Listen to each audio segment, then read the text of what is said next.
Hey, what's up, everyone? I'm Sam. I'm Jeremy, and we're Marian Hill, and we are coming to you live from the weirdest release day, I think, of our careers. I am in New York. Sam is in Philly because she went there over the weekend, and now it is unclear if and when she can come back. I'm stuck in Philly in my parents' house in my high school bedroom. But we have an EP coming out. We're super excited for you to hear it, and we're just gonna have to get creative. And so we will be asking each other questions over Instagram, hanging out with you all, and talking about our EP release, Was It Not, which is out right now. We hope everyone is staying healthy and being safe, and we can't wait to connect with you all soon. Okay, so Sam, my first question for you is, what is your favorite voice right now?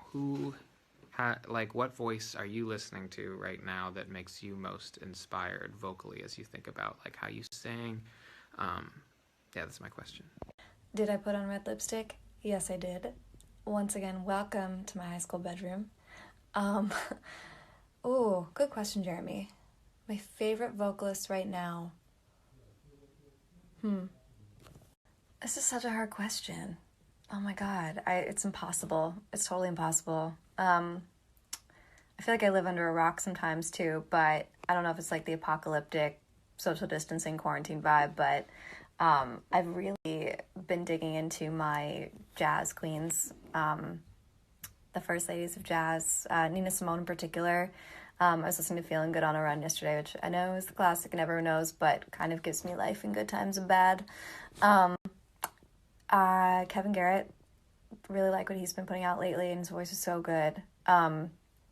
Haley Williams, I like talked about this a little bit, but I like recently went on a Paramore deep dive, and I've always thought she's super cool and super bad, but love her new solo project. I think her voice has so much character and is so expressive. So that's been awesome. But also like Moses Sumney and Serpent with Feet, and I don't know, like off the top of my head, there's so many. I'm missing so many people. It's horrible. What a horrible question. Following that lead, Jeremy, what producers are you super into right now? I kind of knew I was asking for this question when I asked you that question. Always, as I'm sure my question was for you, an impossible question, but I just like thought about it and made a little list. So right now, I'm really into Tennyson. The most recent EP, the Telescope EP, I just think is so beautiful and makes me feel so nice. And it's amazing to me that it can be so gentle while being such vivid electronic production. Low File, No Bus has been in my head ever since it came out, and he's just a great producer who I've been like working with a bit and learning from. Similar thing with Chuck Sutton, whose new song is like so freaky. It's just, I really challenge you to listen to it. It like pushes my brain a bit, and I always am looking for shit like that. 808 Mellow, who has produced a lot of the Pop Smoke stuff and is a to me because he's like a UK drill producer who's producing for a lot of New York artists, and New York drill has become a thing, and I just went down an internet rabbit hole, and I'm just fascinated by the like new production style there. Wow, this has been long. Those are just some people I'm inspired by right now. And then my next question for you, Sam, is what is your favorite song to sing on the Was It Not EP? Well, this is a bit of an easier question because we haven't gotten the chance to play anything off of the Was It Not EP yet, except for Eat You Alive, which I do love playing, but it's been so long, and I'm really looking forward to the chance to play live again because I'm excited about... I'm really excited about Was It Not and No One Knows in particular. Jeremy, I know you don't have a favorite song, so I'm not even going to bore you with that question. But what's your favorite thing about playing live? My favorite thing about playing live is the energy. I feel like we feed on it, and you get so much from a crowd that's really feeling the music. We spend so much time alone, and to be with a crowd that responds to your music is a tangible thing. You're like, wow, all this work I did means so much to these people, and it makes me want to make more, and it makes me want to do more and be even better for them. And that connection is a fun question for you, because I just was thinking about it and I realized I'm not sure I know this. What is your favorite drink? Like, I mean, alcoholic drink, but like otherwise wide open. Ha! Whiskey. Yeah, no, whiskey's an acquired taste for sure, but I have to say I just like love a good cocktail. On the sweeter side, probably like a gin gimlet though. That and like I really fuck with pomegranate juice. Can we curse? Is that fine? Pomegranate juice. I think I'm actually like craving some right now. I don't know where I would possibly find it. Kevin Garrett, really like what he's been putting out lately, and his voice is so good. Haley Williams, I like talked about this a little bit, but I like recently went on a Paramore deep dive, and I've always thought she's super cool and super... Jeremy, we've talked a little bit about how No One Knows is really special to you in particular. Was it hard for Haley to hear that song when you played it for her for the first time? Oh, wow. Was it hard for Haley? We both cried, but I don't know if, like, it's to me at least, the feeling of that song is like a heartbreakingly happy. It's like, why, some background. This No One Knows, the last song on our EP, was written from the perspective of my girlfriend Haley. She was in a really long relationship before me. She was with someone for 5 years, and it all went south at the end. And early when we started seeing each other, she was very communicative and clear with me that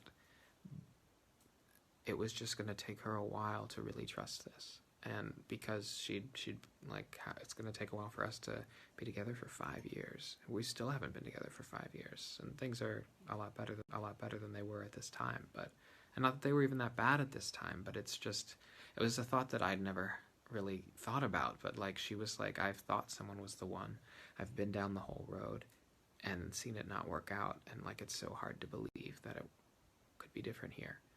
And this song is from her perspective communicating that, but I think also from my perspective musically reassuring about that and the beauty in learning to hope again.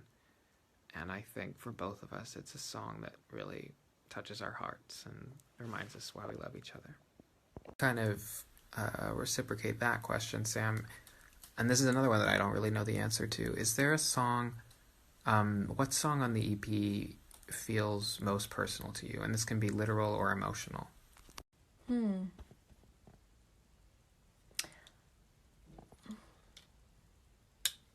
I would probably have to say No One Knows as well. Obviously for different reasons, but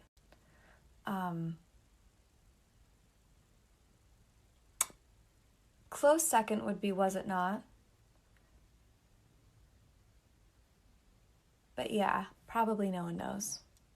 What's one thing you find really challenging about being an artist?